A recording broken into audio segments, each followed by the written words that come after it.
Well, welcome to the Varsity of Four show. Now, Justin, the First Coast is known for excellent nationally recruited football players. But tonight we start the show talking about the other football. Now, the high school girls soccer postseason begins Friday, and the Creekside Knights are very familiar with this time of year. The program has won multiple state titles over the past few years. Now, I was at practice this week to learn how the local team continues to bolster its national profile, even with new leadership. They just have fun with each other, they play for each other, and they love doing it, and I think that's really the biggest success of the team. That's a winning formula right there.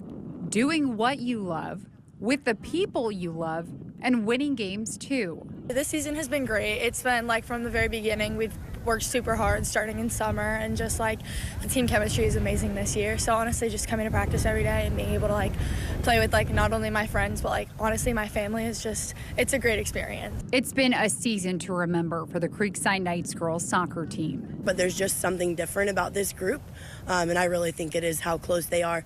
They play with no pressure, they play for each other, and those are kind of the things that they go into the game with no fear, no stress. They know that they have each other's back, and they play with a lot of confidence. They finished the regular season undefeated with a 14-0-1 record, ranked number 2 in the state and second in the nation by Max Preps. I think it's our work ethic, because we do come to every practice and we want to work hard and we want to get better, and we just have the drive to like win every single game, and just that like competitive spirit in us just kind of brings out the best in our team. It's been so unexpected. Like, we came into this not thinking we were going to go so far, but then as soon as we started playing and getting those wins, we really like knew this would be the team to like get far and hopefully win another state championship. The Knights won the 7A state title last season. This year, they're hoping for back-to-back championships, which would be their third state championship in 4 seasons. For me being a senior, leaving off with 3 state championship rings, it would be awesome. Just to know that we can continue the success of the program. We also haven't gone back-to-back yet, so that's kind of been our goal from the beginning of the season. And just that the girls earn it, they deserve it. Creekside capped off the season with one of their biggest victories in program history, a 2-0 win against Montverde Academy this past Saturday. They also beat rival Ponte Vedra 2-1 in December. We knew it was going to be challenging games, but we ended up coming over the challenges and just winning. And leading this success is first-year head coach Lexi Messick. It doesn't feel much different as head coach, but it is exciting.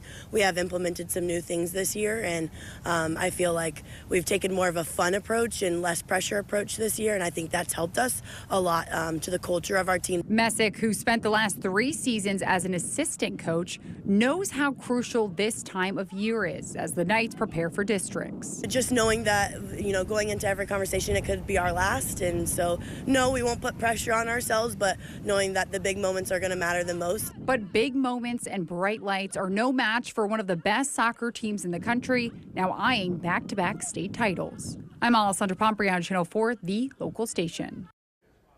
Well, as I just said, Creekside is number 2 in Florida. American Heritage, number 1 in the state, as well as number 1 nationally. But look at the top 16 teams. We have quite a few local guys. Bartram Trail at number 6, Ponte Vedra at number 9, and St. John's Country Day at number 16, Justin. Yeah, all those teams with state championships to their resume just shows how good girls high school soccer is here in our area. Just remarkable. Talented, great coaches, and just that playoff success has just been unmatched. Well, most of those teams are ranked in the top here in the state. Let's see if they're also ranked in your Super 6. So here's this week's Super 6 girls soccer rankings. Let's start with number 6, Bishop Kenny, 11-2-2 record in 4A. Yeah, they've gone. They came into my rankings last week, and the bad thing for Bishop Kenny, they're in the same classification as Plantation American Heritage, which, by the way, is the number 1 ranked team in the entire country. Great season for BK, favorite in the district tournament. Okay, number 5, we have out at the beach, Fletcher. Yeah, Fletcher is a team that won a state championship very recently. Back like 3 years ago, they won a state championship. They are clicking this year. They are doing good. Gateway Conference champs, and another bet to go deep into that postseason. And over to the west, we're going to St. John's Country Day coming in at number 4. Yeah, when you look at St. John's Country Day, you cannot tell just from them being on the wall. They won 11 consecutive state championships, remains a state record. Mike Pickett, one of the best coaches of all sports in the entire country, fantastic leader for the Spartans, and they're going to be right back there this year. Class 1A, I think a state championship favorite for the Spartans. So the Sharks may be ranked 9th in the state, but for our Super 6, they are ranked 3rd. Yeah, and they were number 1 for a while until Creekside beat them a few weeks ago, so no shame. But they did struggle at the girls' soccer showcase down there at Montverde last week. They lost 2 games. The loss to Montverde wasn't as bad, but they lost to North Fort Myers, which is a team they could see in that state championship game. And finally, for our top 2 teams, we have, I'll come on your side, Bartram Trail at number 2, Creekside, of course, at number 1. Yeah, Bartram's only loss was to Creekside in an excellent game. Those 2 teams kind of have been the gatekeepers for one another in the classifications. The difference between Bartram this year and Creekside, they're different classes. So they've been in the same class previously, so I like it now where Ponte Vedra's in 5A, Bartram Trail's in 6A, and Creekside's in 7A, the state championship contenders, all those classes. And man, Creekside is just so good this year. So possibly we're looking at maybe at least 3 state championships in our Super 6. Yeah, with St. John's Country Day in there as well, it's going to be tough for Ponte Vedra, but I think Bartram and Creekside are very good picks to bring home state championship. Bartram's won 3 of the last 4. Creekside's won 2 of the last 3 at the biggest classification.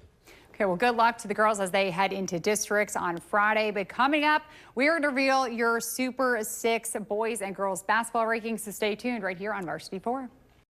Welcome back to the Varsity 4 show. We just showed you our Super 6 girls soccer rankings as they head into districts on Friday. Let's now pivot to the basketball court. Here are our Super 6 boys basketball rankings, and we have 2 teams tied for 6. We just talked about Creekside Knights.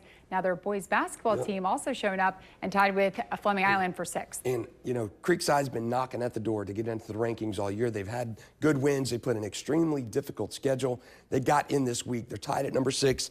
They move out St. Augustine and they move out Oakleaf. So Oakleaf and St. Augustine were in the rankings last week, not this week. Creekside has been a very good team. And when you see that record, 7 losses, it's way too many. The competition matters in these rankings. The competition matters. And Fleming Island right there, they're the only local team to have beaten Jackson. Paxon couldn't do it tonight in the Gateway semis. Fleming Island's a darn good team too. Maybe the area's best player in Carson Crawford. Okay, number 5, the Ribault Trojans. Yeah, very good team, historically good team. And they graduated our player of the year last year, Caleb Williams, but they are right back in that mix. Played Mandarin tonight in the Gateway tournament. And Ribault, every year, no matter who is coaching the team, who is on the team, you know those Trojans are going to be running and gunning, and they are a good team. Playoff bound, once again, great team. Number 4, University Christian, 13-8 in 2A. Yeah, and again, I say the records matter, but the competition matters as well. University Christian, you see, they're a 2A school. They have 8 losses. Half of their losses have been to very good out-of-area programs. They've not lost many times locally. They've got 2 big twin towers in the center of that lineup. UC is very good. They missed out on the state semifinals last year by a tip at the buzzer. They're going to get back there this year, and I think they go to the Final Four. Great team by Jody Bailey. Records may not matter too much, but Decoy Creek really likes their record. They've only lost twice this season. And they've been up as high as number 2. One of their losses was to Jackson. The other one was to St. Augustine, but they have had a very good team. Will Wilson, the head coach there, just won his 100th career game just this week. Congrats to him. They are going to be a force come not only district tournament, but playoffs as well. Coach Wilson, congratulations. Let's look at our number 2 and our number 1 team. First, we'll start with Impact Christian. And another team. Ben, when you see the classifications, people say, oh, 1A team, 2A team, not that good. Coach Benjamin Jones has got a very good team. If you followed us at all, you've seen Impact Christian time and again get back to the big dance in Lakeland. They're going to probably do it again this year. They have been very good. Only thing keeping them from number 1 is Jackson has been so good this year. They actually won earlier tonight. They're up to 21-1.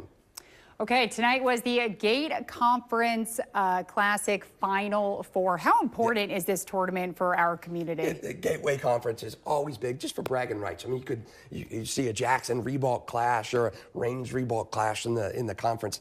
Just so good for bragging rights. It's really the last time to see some of these truly local teams before they go their separate ways in the playoffs. So I love the Gateway Conference. Ribault girls won their portion last week.